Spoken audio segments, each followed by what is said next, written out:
చాలా డబ్బు అయిపోతుంది, జిల్లా వరకే పెట్టండి అన్నారు. మేము ఒప్పుకోలేదు.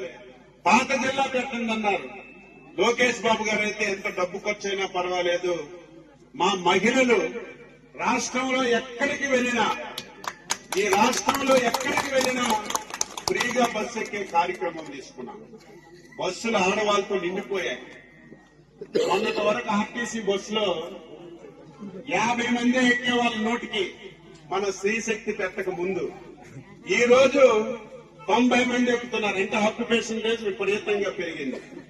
ఇంకా బస్సులు అవసరం. ఇంకొక సంవత్సరం ఆగండి, ఈ రాష్ట్రంలో ఈ బస్సులు ఉండవు, అన్ని కరెంటు బస్సులే వస్తాయి.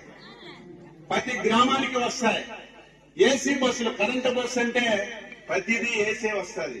మొత్తం ఎలక్ట్రిక్ బస్సులన్నీ కొని ఇంకా ఎక్కడ అవసరం ఉంది, ఇంకా ఏ గ్రామానికి అవసరం ఉంది, అందరికీ బస్సులేసి ప్రతి ఒక్క మహిళకి ఉచితంగా స్త్రీశక్తి కింద బస్సులు ఇచ్చే కార్యక్రమం చేశాం.